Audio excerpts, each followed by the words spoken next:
വിഷു സദ്യയില് വളരെ പ്രാധാന്യം നിറഞ്ഞിട്ടുള്ള ഒന്ന് തന്നെയാണ് മാമ്പഴ പുളിശ്ശേരി. ഈ ഒരു മാമ്പഴ പുളിശ്ശേരിയുടെ സ്വാദ് അറിഞ്ഞാല് നിത്യവും ഉണ്ടാക്കി കഴിക്കും, അത്രയ്ക്കും രുചിയാണ്. ഇനി നമുക്ക് മാമ്പഴ പുളിശ്ശേരി തയ്യാറാക്കാൻ തുടങ്ങാം. ഇതിനായിട്ട് 6 മാമ്പഴം എടുത്തിട്ടുണ്ട്. ഇതിന്റെ തോലെല്ലാം ഒന്നെടുത്ത് മാറ്റി വേവിച്ചെടുക്കുന്നതിനായിട്ട് ഒരു മൺചട്ടിയിലേക്ക് മാറ്റിയിട്ടുണ്ട്. ഇനി ഇതിലേക്ക് വെന്തുവരാൻ ആവശ്യമായ 1 കപ്പ് വെള്ളം ഒഴിച്ചു കൊടുക്കാം. അതിനുശേഷം നല്ലപോലെ ഇളക്കി യോജിപ്പിച്ചു കൊടുക്കാം. മാമ്പഴം നല്ലതുപോലെ തിളച്ചു കഴിഞ്ഞാൽ 1/4 ടീസ്പൂൺ മഞ്ഞൾപ്പൊടിയും 1 സ്പൂൺ അളവില് മുളക് പൊടിയും 1 സ്പൂൺ അളവില് നെയ്യും കൂടി ചേർത്ത് നല്ലതുപോലെ ഇളക്കി യോജിപ്പിച്ച് ചെറിയ തീയില് മൂടി വെച്ച് വേണം വേവിച്ചെടുക്കാനായിട്ട്. ഇടയ്ക്കിടയ്ക്ക് മൂടി തുറന്ന് നല്ലതുപോലെ അടിച്ചേർത്ത് ഇളക്കി കൊടുക്കണം. ഈ ഒരു സമയത്തിലേക്ക് കുറച്ച് ശർക്കര പൊടി കൂടി ചേർത്തിട്ട് വേണം മൂടി വെച്ച് കൊടുക്കാനായിട്ട്. ഇതെല്ലാം ഒന്ന് വെന്ത് വരുന്ന സമയം കൊണ്ട് അരമുറി നാളികേരം തിരുമിയെടുക്കാം. വീണ്ടും മൂടി തുറന്ന് മാമ്പഴത്തിലേക്ക് ആവശ്യത്തിനുള്ള ഉപ്പ് ചേർക്കണം. ഉപ്പും ചേർത്ത് ഒന്നുകൂടി ഇളക്കി യോജിപ്പിച്ചു കൊടുക്കാം. തിരുമിയെടുത്തിട്ടുള്ള നാളികേരത്തിലേക്ക് 1 നുള്ളു മഞ്ഞൾപ്പൊടിയും കൂടി ചേർത്ത് ഒരു മിക്സിയുടെ ജാറിലേക്ക് മാറ്റി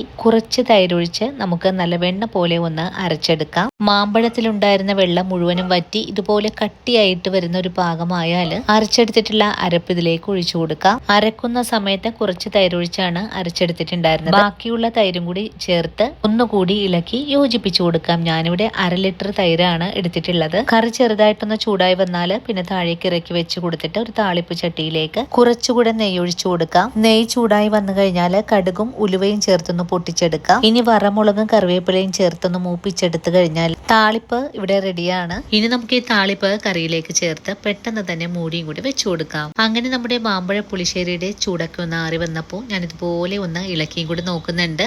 അങ്ങനെ വളരെ രുചികരമായിട്ടുള്ള വിഷു സ്പെഷ്യൽ മാമ്പഴ പുളിശ്ശേരി ഇവിടെ റെഡിയാണ്. വീഡിയോ കാണുമ്പോൾ ഇഷ്ടപ്പെടുവാണെങ്കിൽ ചേച്ചിയെ ഒന്ന് സപ്പോർട്ട് ചെയ്യാൻ മറക്കല്ലേ കൂട്ടുകാരെ.